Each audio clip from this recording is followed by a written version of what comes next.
Olá, seja bem-vindo. Tem muita gente que fica me perguntando sobre essa máquina aqui que está nesse quadro. Bem, essa máquina é um ticker. E esse cara que está aqui é o Jesse Livermore. O Jesse Livermore foi o maior mito de Wall Street. Aí ele foi associado ao início da queda de 1928. E ele foi retratado maravilhosamente bem por um autor chamado Edwin Lefebvre nesse livro, Reminiscências de um Operador de Commodities. Tem em português também, acho que o Márcio Noronha, se não me engano, meu amigo, traduziu. Eu tenho esse aqui de capa dura, em que o Edwin Lefebvre retrata o Jesse Livermore, ficticionado como Larry Livingstone, que era um cara que começou nos chamados bucket shops. Os bucket shops eram umas lojas como se fosse casa de apostas, só que o pessoal apostava no valor de uma ação. E ele era o cara que lia o tape. E o tape, meu amigo, é assim que eu sou o feliz proprietário de uma dessas máquinas maravilhosas. Veja só que legal. O pessoal tinha isso aqui. Então, isso aqui era da Bolsa de Mercadorias de São Paulo. Foi utilizada nos anos 20 ou nos anos 30, se não me falha a memória. E o cara ficava lendo as cotações. Isso é como se fosse uma máquina de telégrafo, né? E o cara, então, ficava lendo as cotações. O Jesse Livermore começa numa bucket shop, lendo as cotações. Um dia ele fala para o amigo dele: cara, aquilo tá muito chato, porque sabe que eu já sei quais são as cotações? Pô, não preciso nem olhar, eu já sei. O amigo falou: pô, mas então por que você não aposta? Ah, eu não tenho dinheiro. Então um amigo emprestou uma graninha para ele, e aí ele começou, e daí ele passou logo depois a não ser aceito em mais casa dessas nenhuma, de costa a costa nos Estados Unidos, porque ele detonava todas as casas, ele quebrava todas as bancas lá. Então, desculpem. Então, o que acabou acontecendo foi que ele daí acabou mudando para Nova York e entrou numa corretora, e quando ele entrou na corretora, ele deu a primeira quebrada, porque ele viu que o buraco era mais embaixo, e a história vai longe. Mas eu acho que esse é seguramente o livro mais recomendado do mundo para pessoal de mercado. É muito legal, porque você vê o cara falando de análise técnica sem estar falando de análise técnica. Isso é muito bacana. Então tá explicado por que eu tenho meu ticker. Eu comprei num leilão lá da Bolsa de Mercadorias de São Paulo. Na verdade, eu não comprei num leilão, eu comprei o último desses tickers que me foi vendido pelo presidente da Bolsa de Mercadorias de São Paulo, que depois estava indo para a BMF, o seu José Alpiano de Almeida Prado, meu mentor, meu grande amigo, que Deus guarde ele muito bem lá, que ele esteja tomando chazinho no céu. Muito bem. Os mercados estão oscilando e hoje nós vamos falar sobre a possibilidade de inflação. Eu vou mostrar a vocês, vou explicar a vocês como é que funciona a inflação no gráfico do S&P. Mas primeiro vamos dar uma espiadinha no Bovespa. Olha, o Bovespa deu uma alta boa aí esses dias, né? Ontem especificamente. Mas vejam o que aconteceu. Ele encostou nesse nível de resistência e encontrou resistência e acusou essa resistência. E hoje fez um tipo de candle que chama-se Harami. É um candle pequeno dentro de um candle grande, né, cujo corpo real está dentro do candle grande. A gente precisa ainda uma confirmação, mas se a gente tiver uma confirmação com uma reversão aqui, isso é bastante baixista. Então eu continuo com o meu viés de baixa no Bovespa, cujo objetivo está inicialmente aí próximo dos 90 mil pontos, que é esse fundo que aconteceu em junho desse ano aqui, ó, que está justamente aí em 90.200, então 90 mil, né? 90.100 especificamente, porque agora eu fiquei curioso, a mínima é 90.148, a mínima desse fundinho aqui. Então continuamos baixistas aí para o índice Bovespa. Depois eu vou mostrar algumas ações para vocês. Agora eu quero mostrar o S&P. Esse é o gráfico do S&P, não é? Não, perdão. Parâmetros não index. Esse aqui é o gráfico do S&P. Olhem, o que está acontecendo com o gráfico do S&P? Esse nível está quase nesse nível aqui, tá? Muito bem. Só que a gente agora, eu acho que temos que começar a considerar com mais seriedade a inflação. Vocês sabem, aqueles de vocês que acompanham o canal, que eu sempre via o gráfico do S&P indexado no CPI, mas eu quero dar uma peculiaridade desse processo para vocês. E por que eu via? Ora, porque os Estados Unidos, apesar de ter uma inflação infinitamente menor do que a nossa, se a gente vê aqui o CPI, que é o índice de inflação americano, né, que começa justamente outro dia eu estava numa live e comentei isso e saiu aqui en passant, né? A inflação nos Estados Unidos começa a ser medida justamente quando o Fed é criado. Só uma coincidência, logicamente, né? A gente está brincando que, logicamente, agora o Fed é que é responsável aí por toda essa impressão maciça de dinheiro que está acontecendo. São trilhões, né? No subprime, os Estados Unidos devia, acho que em torno de 10 trilhões de dólares, hoje deve 27 trilhões de dólares e, enfim, isso aí é por conta de ações do Fed, né? Mas, então, a gente vê que de 1913 até agora nós tivemos 2.506%, e agora, por conta desses estímulos, eu quero crer, se a gente pegar esse período aqui, de 2008 para cá, olha, a gente então vai ver 2008 o mercado cai, né? Deflação aqui, e depois ele começa a subir. E agora eu acho que ele vai tender a subir mais. Olha, vejam que aqui nós estamos, esse aqui é o mês de março do Covid, né? Então no Covid os preços caíram. E aqui a gente vê o que acontece com essa inflação de um mês por outro, mais ou menos, né? Com o CPI, olha, aqui no mês de março ele caiu 0,2%.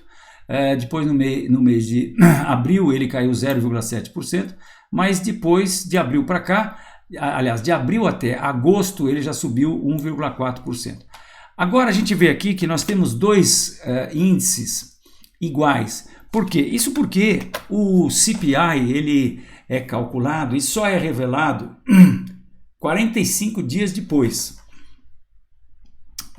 Então, agora, no próximo dia 13, existe lá as datas que são revelados os valores do CPI. E agora nós estamos para receber o CPI de setembro. E, portanto, nós ainda estamos com o índice de inflação de agosto.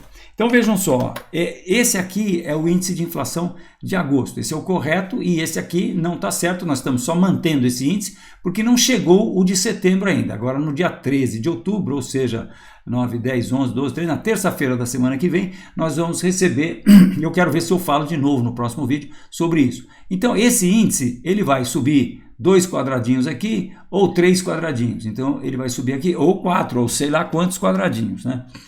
E aí, o que é que vai acontecer? Quando isso acontece, vejam só, agora vamos pensar aqui no gráfico do S&P indexado pelo CPI. Que esse aqui, que eu mostrei a vocês, é o gráfico nominal. Quando a gente indexa, como eu vou fazer agora, pelo CPI, inflacionando o passado, o que acaba acontecendo, e vejam que agora o topo já foi um pouquinho mais longe, né? Esse topo aqui, não, desculpem, porque esse topo é o topo de setembro. Então, esse topo ainda não foi corrigido. Mas vamos pensar nesse topo aqui, ó.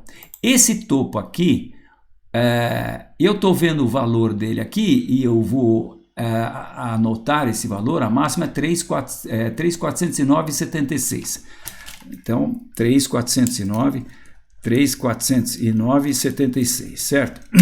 Agora, se eu não indexar, ele vai ser mais baixo. Ele vai ser mais baixo.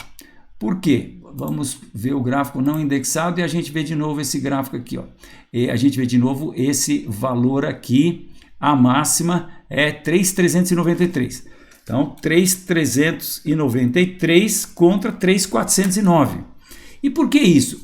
Porque para a gente indexar um gráfico, a gente pega cada valor do gráfico, divide pelo índice do mês em questão e multiplica pelo índice de hoje.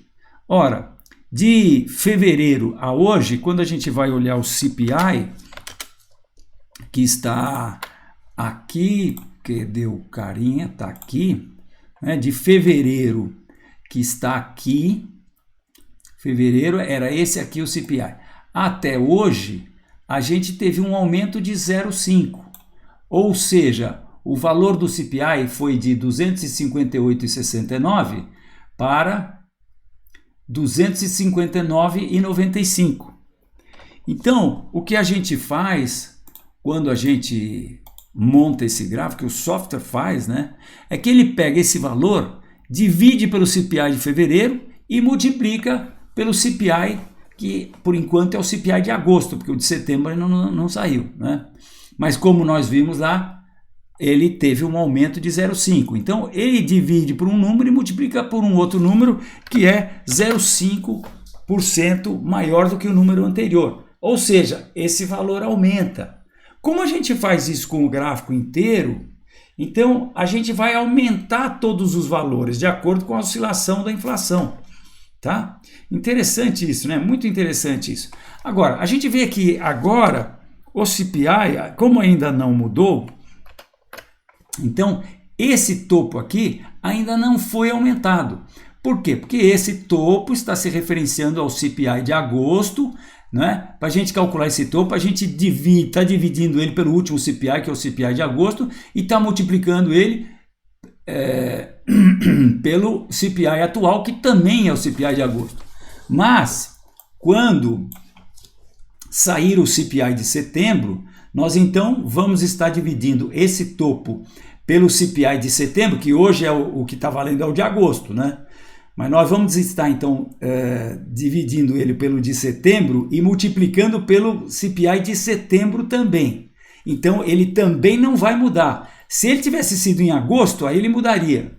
Mas o que eu quero dizer é que esse outro topo sim vai mudar. Porque nós vamos estar dividindo ele pelo CPI de fevereiro e hoje, em vez de multiplicar ele pelo CPI de agosto, e eu vou aqui de novo mostrar o CPI de agosto, em vez da gente pegar esse de fevereiro aqui, dividir pelo fevereiro e multiplicar pelo CPI de agosto, nós vamos multiplicar pelo CPI de setembro, que vai estar por aqui. Então nós vamos dividir por esse mesmo valor, mas vamos multiplicar por um valor mais alto. E, consequentemente, esse nível aqui também vai subir. Muito bem. Então o que acaba acontecendo é que, à medida que a inflação vai chegando, a gente vai aumentando o gráfico.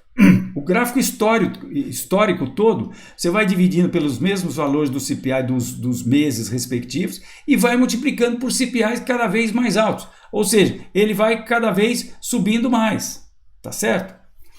Agora, se você pensar numa inflação em tempo real, que é o que nós tivemos aqui no Brasil, por exemplo, nos anos 80, então você tem que imaginar que isso acontece, em vez de acontecer uma vez por mês, isso acontece uma vez por semana, ou uma vez por dia, ou uma vez de manhã cedo e outra vez de tarde, como aconteceu aqui no Brasil, né? Muito bem, meu amigo, minha amiga, tudo isso para dizer a você que eu tô com um feeling que essa última alta do S&P já é em função de algo que a gente está ouvindo muito nas redes sociais, nos canais que eu sigo no YouTube, gente importante falando, que é função de algo que também está acontecendo com o Bitcoin, das pessoas fazendo hedge, ou seja, se protegendo contra a inflação, que quem sabe eles já estão sentindo, tá? E o que você pode fazer quando os bens que você possa ter estão eventualmente se desvalorizando? Por exemplo, o dinheiro que você tem no banco começa a se desvalorizar. O que você faz com o seu dinheiro que está no banco que, se você está tendo uma taxa de 0,15% ao ano, mas se você tem uma taxa de 10% ao ano de inflação, você está perdendo 9% ao ano, 9,75% ao ano, sei lá quanto, né? Então você tem que se proteger. Então o que as pessoas fazem? As pessoas vão atrás de comprar ativo que não se desvalorizem. E um desses ativos é o próprio mercado de ações. O próprio mercado de ações, que ainda hoje, por conta do índice estar sendo calculado, fornecido com uma defasagem, como eu mostrei, de 45 dias ou 43 dias, ele daqui no médio prazo ele acaba mostrando, né? Porque veja bem, se você tem 10% de inflação, ou seja, se o índice de inflação no começo do mês estava aqui, ou no começo do ano estava aqui, e no final do ano está aqui, Ora, se o mercado de ações subir 10%, ele ficou estável. Se ele subir 20%, aí sim ele subiu 10% em valor real, não é? Só que 10% é uma inflação, para nós aqui no Brasil, é uma inflação bem maneira, não é? Perto de tudo que nós já tivemos. A gente sabe que os índices de inflação, quando eles chegam, eles são muito grandes, né? E os índices de hiperinflação, o último que eu me lembro era 80 e poucos % ao mês, que foi logo antes do plano Collor, em que o presidente Collor teve que simplesmente congelar o dinheiro de todo mundo no país. Se tinha dinheiro em banco, estava congelado. Se tinha dinheiro aplicado em renda fixa, estava congelado. Eu não me lembro bem, no mercado de ações você podia sacar só um pouco, 50 mil, uma coisa assim, acho que 50 mil reais, era uma coisa assim.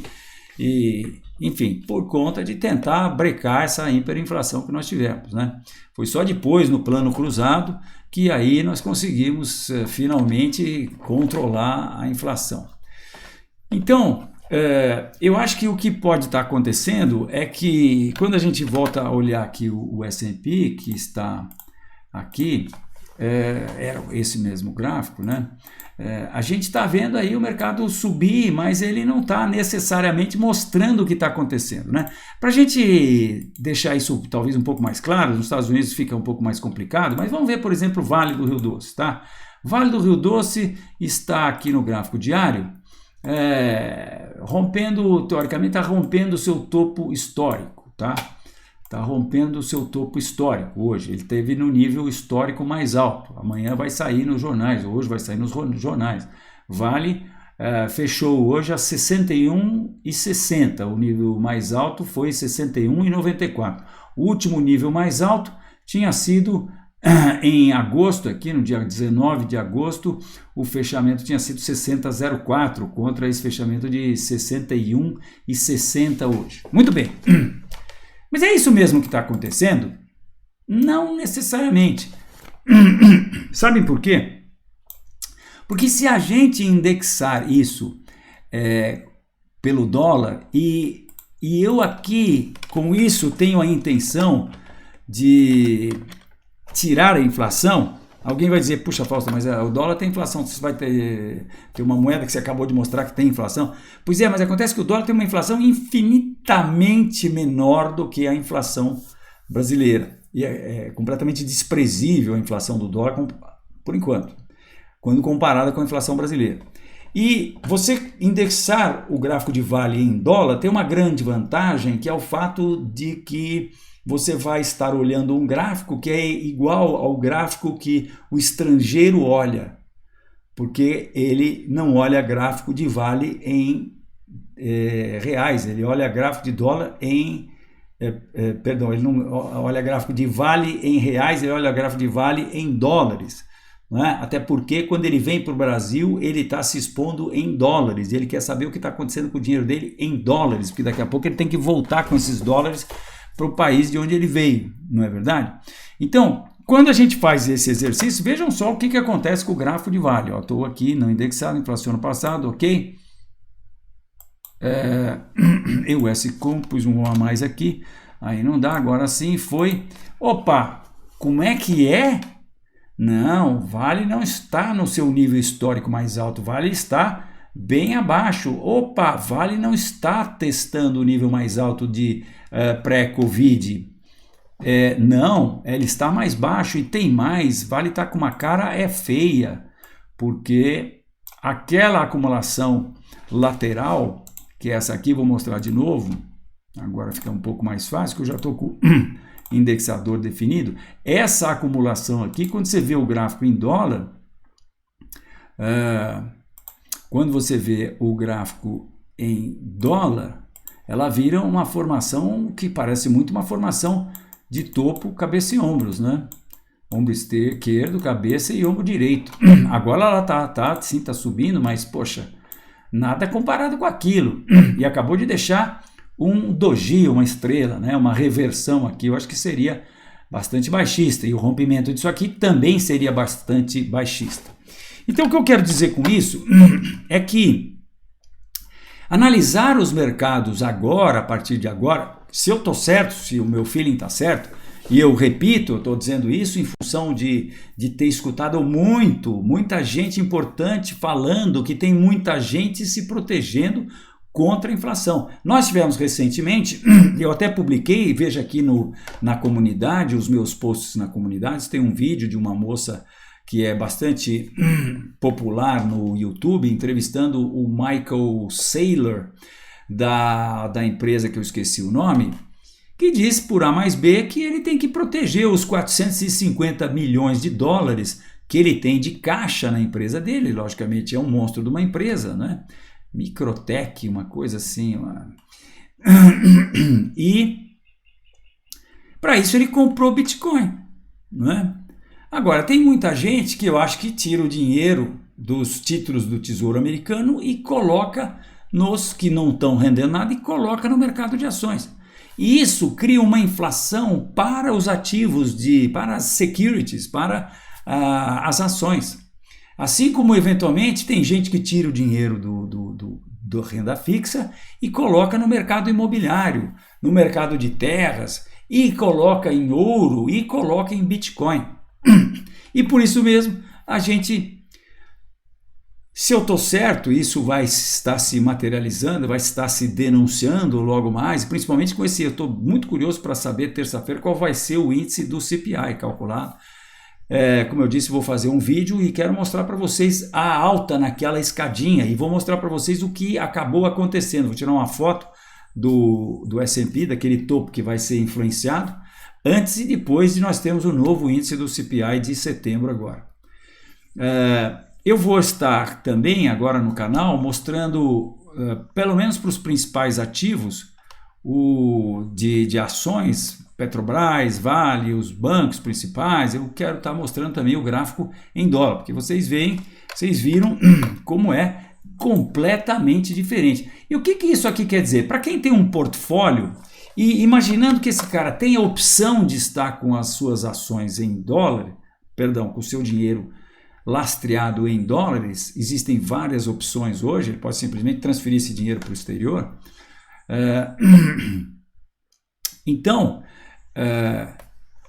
o gráfico a ser olhado é esse aqui, a valorização é essa daqui, tá? E não aquela de Vale ter voltado lá ao topo histórico, não, nada disso. Tá? Houve um tempo aqui no Brasil em que ninguém pensava em real, todo mundo pensava em dólares. Aliás, nós na Enfoque, nessa época, nós tivemos um destaque muito grande no mercado, porque nós fomos os primeiros junto com a Broadcast, eu tive a honra de ser um dos sócios fundadores da Broadcast. Isso foi em 1987, nós depois em 1991 vendemos a Broadcast para a Agência Estado, eu e o grupo que havia fundado inicialmente a Broadcast. E nós, então, junto com a Broadcast, nós fomos os primeiros a colocar no nosso software uma planilha que nós pegamos sob licença da Borland. Então, você entrava nessa planilha e puxava as cotações automaticamente do sistema Broadcast. Então você ligava o Broadcast, depois você ligava essa planilha e entrava numa célula da planilha, digitava Petri, acho que era PET4 naquela época, PET, eram três letras só o código. Enter e você começava a ter ali embutido automaticamente em tempo real a cotação do último negócio de Petrobras. Você podia pôr o máximo, o mínimo, a variação, volume e tudo mais. Era só pôr o ponto PET4, ponto max, que você tinha o máximo. E daí você fazia uma planilha no seu Excel, que não era Excel, era uma outra planilha lá, VisiCalc, eu acho, uma das primeiras planilhas eletrônicas lá. E você tinha o seu portfólio em tempo real. Então, nós fomos os responsáveis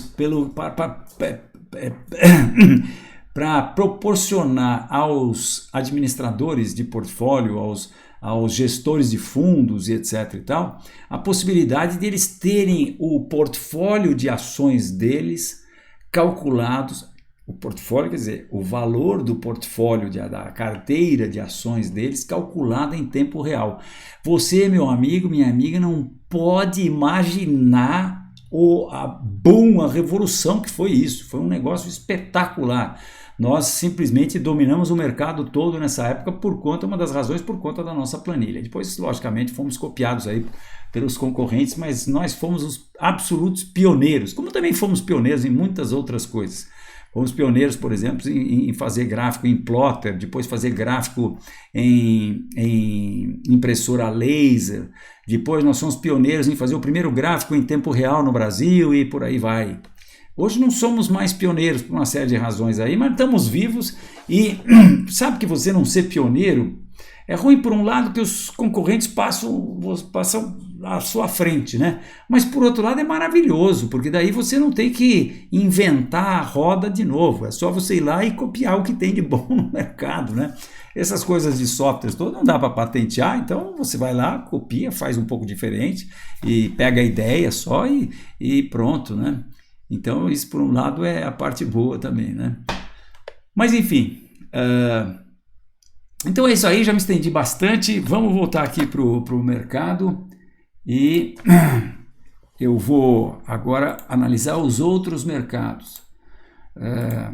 Começando aqui com o dólar, né? Já falamos do S&P, não falamos do S&P, só falamos do S&P no que tange a inflação, né? Vamos agora olhar o S&P. Bem, o S&P nos deu um bull trap, o qual eu andei valorizando, e agora eu estou vendo que na verdade ele fez uma ABC e está partindo para cima, provavelmente está indo buscar o seu topo histórico lá, não é? Agora, a gente tem que, esse S&P aqui é sem indexar, vejam que esse nível aqui vai subir um pouco à medida que eu indexar, né? Tirar a inflação disso, a inflação faz com que ele suba mais, né? A inflação faz com que ele suba mais em relação a isso aqui, ó. Se a gente pegar, por exemplo, essa variação aqui do fundo do subprime 2009 até lá em cima dá 437 aproximadamente por cento, tá certo? Agora, se eu indexar esse gráfico, olhem só, como eu vou tirar a inflação dele, então a alta devido à inflação não conta, não é?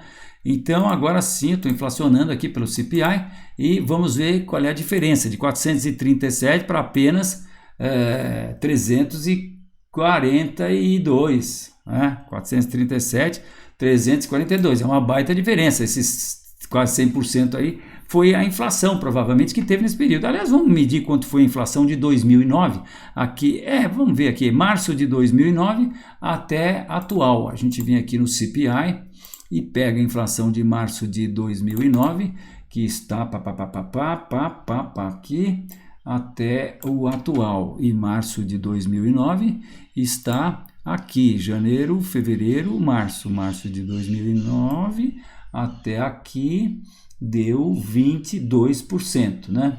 22,2% de inflação. Eu fiz 100%, mas não coincide esses valores, né?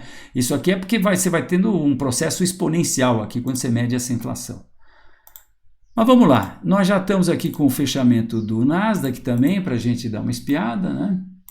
Então, só para concluir o raciocínio aqui no S&P, então, sim, a gente está eventualmente vendo o mercado tomando rumo aí, mas resta saber quanto vai ser essa inflação de setembro. Estou apostando que, quem sabe, ela vai ser bem altinha. Se ela for bem altinha, isso, quem sabe, está mostrando o início de um processo muito mais inflacionário, né?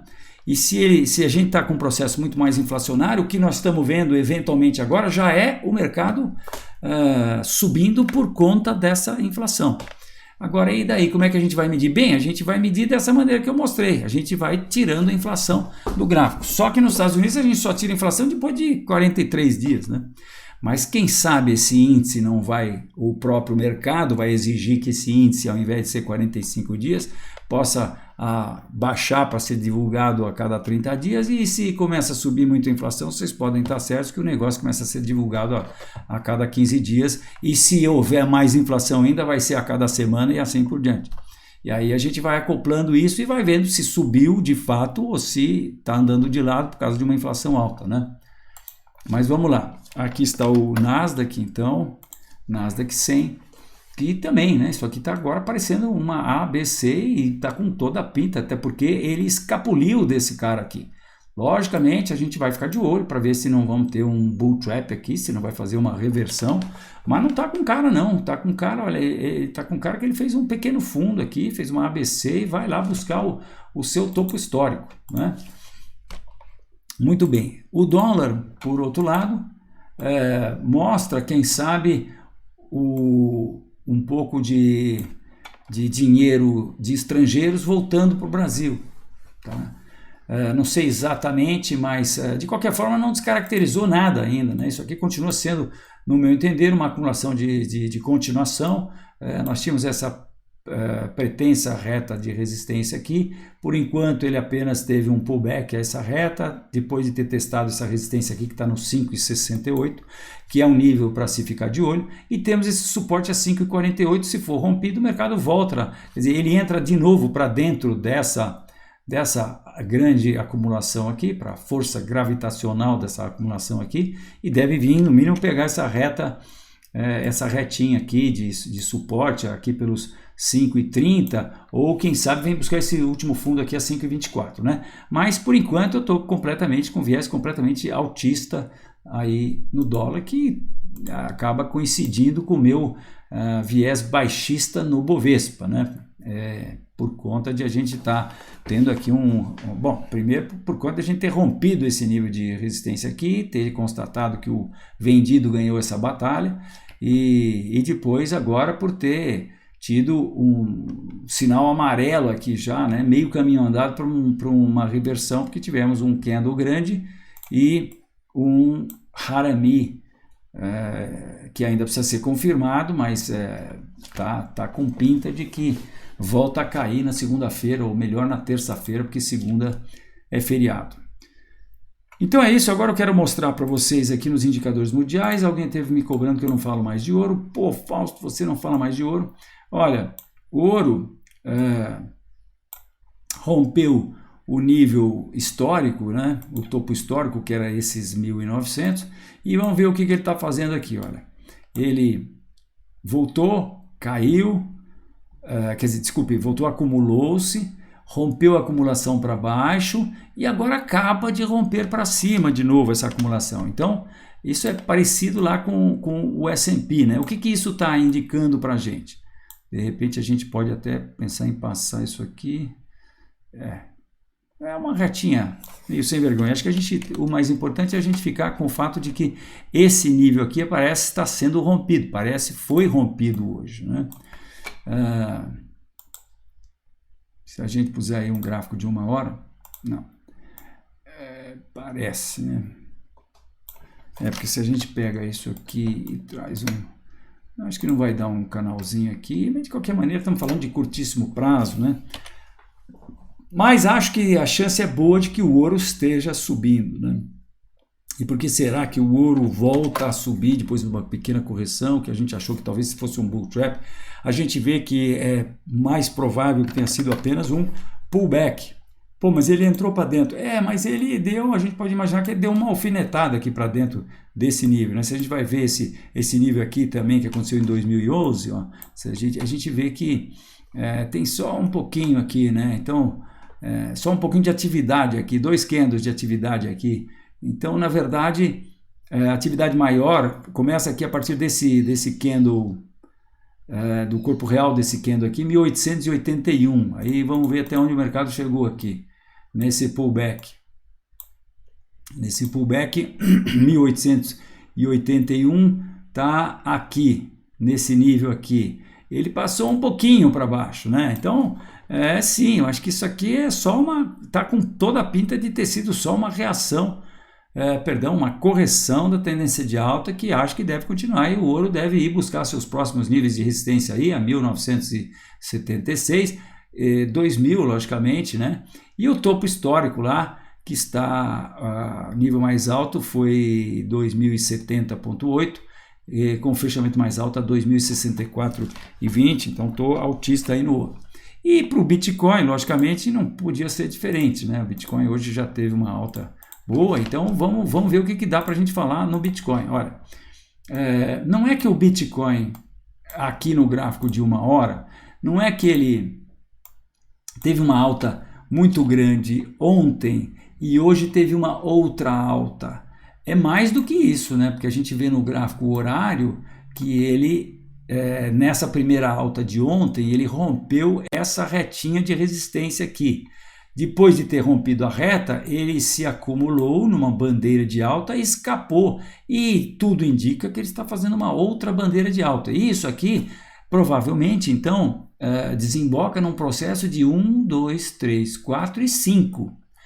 Mas, quando a gente vai no gráfico diário, a gente vê que esse processo de 1, 2, 3, 4 e 5 acontece depois do mercado ter rompido essa baita reta de resistência e ter feito um pullback nessa baita reta de resistência, que aí então ofereceu suporte e jogou os preços para cima, tá? Eles estão chegando agora num nível importante de resistência, que é esse nível que foi encontrado inicialmente em julho e depois foi rompido e passou a oferecer suporte durante todo o mês de agosto. Depois foi testado em setembro e agora parece que vai ser testado novamente agora em outubro. Mas, como eu disse, está com toda a pinta, né? E a gente tem essa aqui, aquela retinha que eu mostrei aqui no gráfico de 1 hora para vocês. É essa reta aqui, né? Voltando aqui para o gráfico diário. Bem, nós ainda não rompemos esse nível que está aí na casa de... Essa aqui a máxima é 11.179, 11.180, vamos dizer. Mas nós rompemos esse nívelzinho aqui, ó, esse primeiro, o topo dessa acumulação aqui, eu acho que está rompido, né? Aqui você fala, pô, mas tem um pouco de sombra aqui, mas tem um pouco de sombra, mas quando você vai no gráfico diário, você vê que essa sombra está com pinta de ser apenas uma bandeira de alta. Então sim, meus amigos, estou muito altista no Bitcoin. Nós ainda, infelizmente, não soltamos recomendação de compra de Bitcoin, mas deveremos soltar aí, provavelmente, no fim de semana, no nosso produto Sinais de Criptomoedas. Se você ainda não conhece o nosso produto, tem link aqui embaixo. Se você opera Bitcoin, se você tem Bitcoin, quer operar altcoins, você pode abrir conta na corretora Binance e o link está aqui. Se você assinar usando o link, você está ajudando o canal também. Muito bem. Então, agora eu quero mostrar algumas ações para vocês que estão aqui de olho em ações. Rapidinho, eu vou fazer um pupurri dessas diversas ações que estão aqui, que são as ações que nós estamos de olho, todas elas no gráfico diário. E vamos lá, praticar um pouquinho de análise técnica? Poxa, cadê minha reta aqui? Isso aqui tinha que estar uma reta aqui, pô. Não é? Olha, temos essa reta aqui, que não é tão bonita quanto a reta de Itaú, que eu vou mostrar para vocês já já, mas é legal também, né? Então você vê que o Bradescão testou a reta e agora, por outro lado, nós temos essa outra reta de resistência. Então tá um pouco indeciso, né? Vamos ver, será que ele rompe essa reta? Ou será que ele vem testar de novo esse fundo e rompe esse fundo? E acontecendo isso, será que ele vai romper essa reta, suporte de longo prazo? Estamos de olho. Nem está aí muito assim com alguma coisa para acontecer, mas é Bradesco, então a gente sempre está de olho em Bradesco. E agora Braskem. Braskem, ó, vejam só essa reta, né? Ah, mas furou aqui. Não, mas furou aí, mas acontece que isso aqui foi o Covid, né? Vamos ver agora. Ele está próximo dessa reta e nós temos essa reta de resistência e ele está fazendo uma reversão nessa reta de resistência. Será que é só para Será que é só para preencher esse gap e ir embora? Uma reversão aqui pode estar mostrando isso. E aí isso aqui pode se transformar numa bandeira de alta. Estamos de olho para ver o que acontece. Companhia Hering rompeu esse nível, voltou, fez um pullback e agora? Será que isso aqui é uma bandeira de baixa para romper esse processo aqui e eventualmente vir testar esses fundos? Ou será que nós vamos lá testar o novo topo? Não sei, vamos ver a evolução dessa pequena batalha que está acontecendo aqui. CVC, vejam só, testou esse nível importante também que foi rompido e o mercado chegou exatamente nesse nível, incrível, né? Análise técnica. Chegou nesse nível e fez uma reversão. Nós até preparamos aqui uma recomendação, mas seguramos por diversas razões e agora estamos esperando ver o que vai acontecer. Aqui já estava até preparado, né? Reversão em nível de suporte importante. Foi essa reversão aqui. Só que nós resolvemos esperar por uma confirmação, até porque ele estava perto dessa reta de resistência. e agora estamos esperando, será que isso aqui vai ser uma bandeirinha que daí vai romper a reta, ou será que isso aqui é uma bandeira que vai, ou é uma acumulação, né, que vai acabar resultando no rompimento desse nível. Rompendo esse nível é importante, a gente eventualmente tem uma possibilidade de fazer recomendação de venda.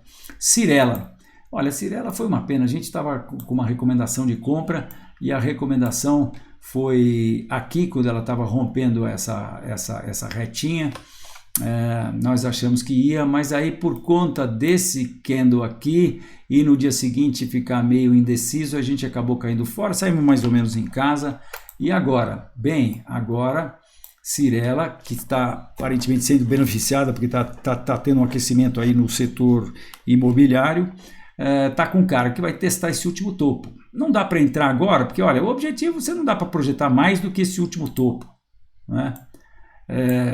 Não temos elementos para projetar de análise técnica, na minha análise técnica, para projetar isso para esse outro topo. Dá para projetar aqui, e aí daqui ele eventualmente pode cair, até porque a gente sempre, logicamente, tem o nosso viés de Bovespa, né? Já falei para vocês que o meu viés é negativo no Bovespa, e por isso a gente vai aplicando um pouco esse viés aí nesses outros ativos que a gente vai analisando. Vamos lá, Duratex. Rompeu o topo. Vamos experimentar fazer aquilo que nós fizemos em Vale.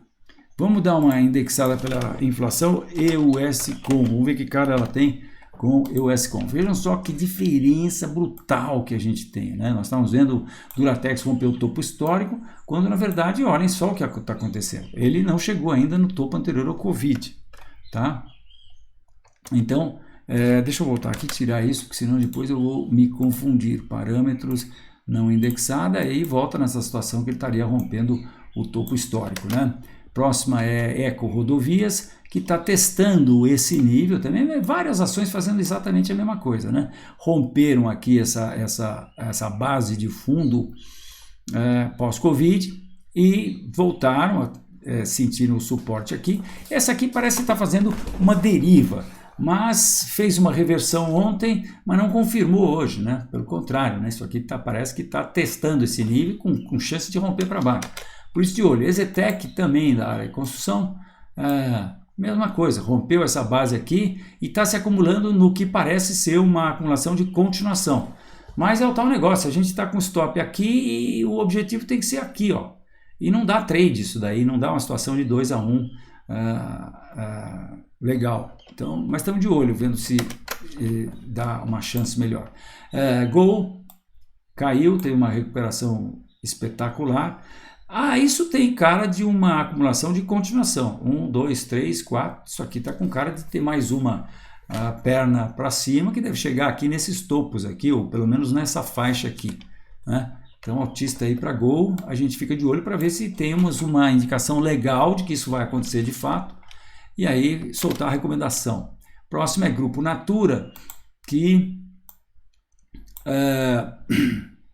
nós também estávamos com uma posição de venda, mas acabamos liquidando, porque nós vendemos nesse dia aqui. Vamos botar no gráfico de 1 hora aqui. Olha, para a gente ver melhor aqui o que nós fizemos. Olha, nós vendemos aqui. Não, volto para o gráfico diário, porque talvez eu volte lá para mostrar porque que eu acho que vai cair de novo. Porque ele estava fazendo uma formação de topo aqui, depois de ter rompido o topo histórico, ó. Achamos que era uma formação de cabeçômetros, continuamos a achar, mas acontece que depois que nós vendemos, no dia seguinte ele fez esse martelinho aqui. E quando ele estava nesse dia aqui, quando ele estava mais ou menos por aqui, nós achamos que eventualmente estava confirmando esse martelo e acabamos caindo fora. Não tem o menor problema, né? Porque nós estamos sempre apostos e podemos recomendar a venda de novo.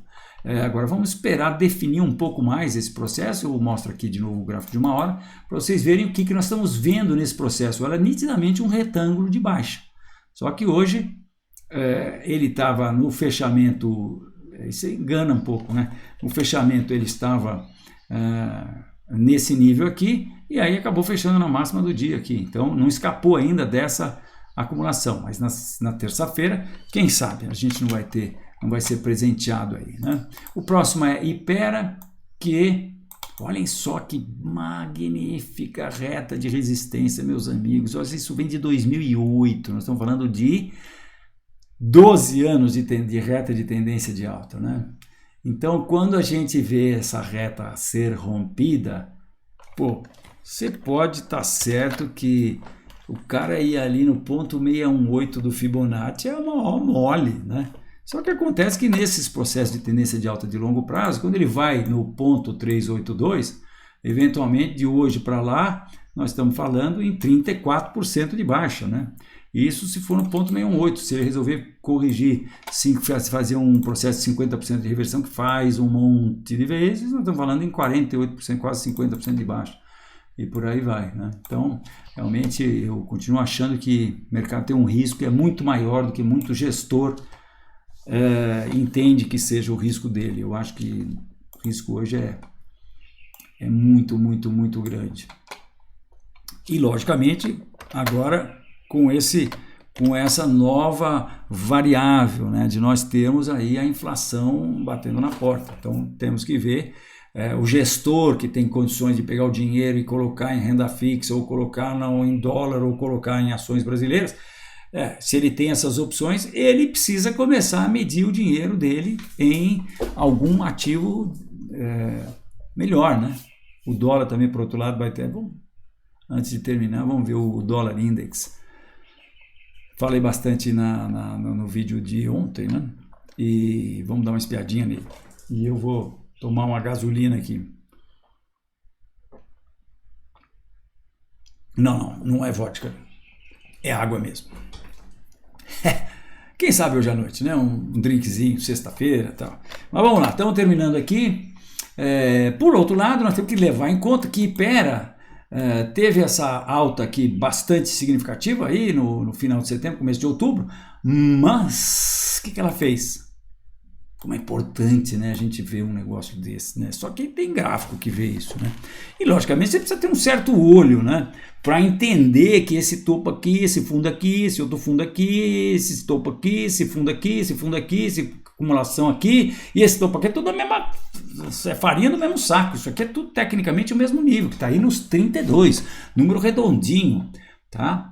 Então, essa alta toda fez Ipera chegar nessa antiga resistência e sentiu a resistência e parece estar embicando para baixo. Então, isso aqui pode muito bem ter sido apenas um pullback, né? Assim como está acontecendo lá no Bovespa, certo? E vamos que vamos, Itaú Banco. Olha só essa reta aqui sim, hein? Olha lá, 2008, ó. A tendência começa lá em 2002, né? Mas nós temos uma reta aqui com 3 pontos, 12 anos de reta de tendência. E o pior, mais legal ainda, se a gente pegar esse cara aqui, botar para cima aqui... Não, eu achei que ia dar mais paralelismo ainda, mais legal, mas tá bom demais.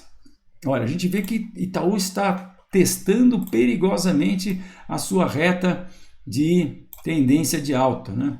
Primeiro nível Fibonacci está aqui a 16, olha, se ele romper essa reta, a gente pode de hoje para lá, tem 33%, se corrigir 50%, nós estamos falando em outros quase 50% de baixa em Itaú, que barbaridade, né? Quando é que se pode imaginar?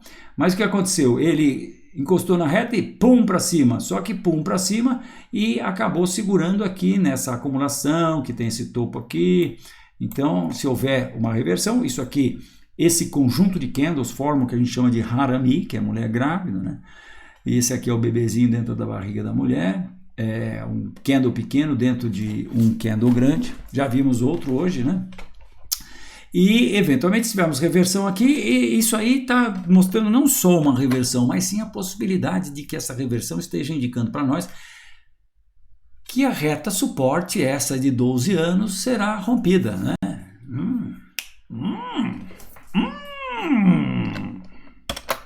Vou ficar de olho em Itaú.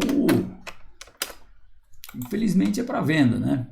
Minerva, olha, está testando esse nível importante aqui, né? Já rompeu esse nível, essa batalha foi ganha pelos vendidos e o mercado está testando esse nível, a topinho aqui, fundinho aqui, está testando esse nível, parece fazendo uma acumulação de continuação. Então estou baixista em Minerva. O Odontoprev testando também perigosamente essa reta que vem de 2011, 9 anos de reta de tendência ele parece que já rompeu essa reta e fez um primeiro pullback, fazendo o segundo pullback agora, uma reversão aqui seria bem baixista. E o que a gente pode imaginar? A Fibonacci já está traçada aqui de 2009, que é fundo do subprime, vem para 6 mango aqui, 6 mango do nível que está agora é 54% para o primeiro nível Fibonacci. Pô, você tá louco, cara? Eu não, quem mandou o nosso amigo Odontoprev subir de 2009 para lá 1.890%, até hoje subiu 1.308%. Se ele cair,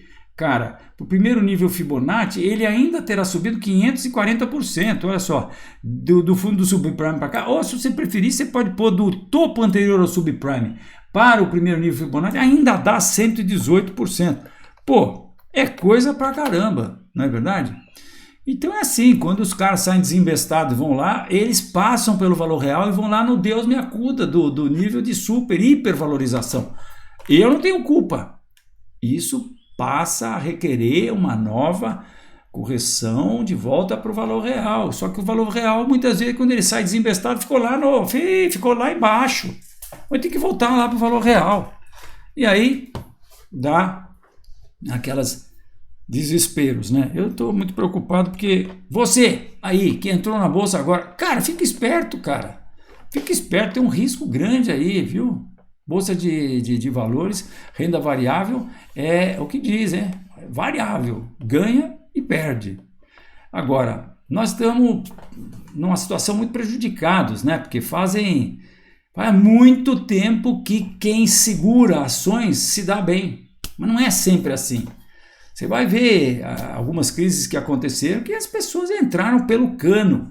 O japonês, por exemplo, quando você mede pelo índice Nikkei, poxa, ele caiu, está caindo até hoje, não voltou ainda. O topo foi em 1990, né? O meu amigo Baster, eu sei que ele fica bravo quando as pessoas falam isso, mas Baster, nós estamos falando só de uma maneira geral, assim. Lógico que tem as empresas que sobem, né? Que se você for pegar as empresas boas, elas podem até ter subido nesse período, mas de maneira geral, a bolsa como um todo, imagina que a maioria dos portfólios é composto por diversos tipos de ações, tende a cair, né? Certo, meu amigo? Estou com saudades de você, se você está, quem sabe, vendo esse vídeo. Mas então vamos lá, terminando aqui, isso para o Odontoprev, Petrobras, vamos lá, Petro. Olha, Petro, vamos ver Petro em dólar, hein? Petro tem tudo a ver em dólar, né? Então vem aqui parâmetros e a gente põe aqui inflacional passado, EUS-COM e aqui está a Petro em dólar, ó. Está bem pior do que a Petro nominal, né? E aqui a gente vê uma Petrobras que sofreu o Covid, tentou se recuperar e deixou uma formação de topo aqui e agora está fazendo uma acumulação que tem toda a pinta de uma acumulação de continuação. É assim, meu amigo, que os estrangeiros veem Petrobras e eventualmente eles irão vender Petrobras por conta disso, né? Agora, se Petrobras cai, mas o dólar também cai, se Petrobras cair menos do que o dólar, esse gráfico sobe.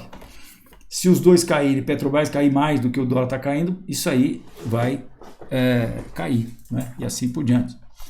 E logicamente, se Petrobras cair e o dólar subir, esse negócio despenca o Petrobras em dólar.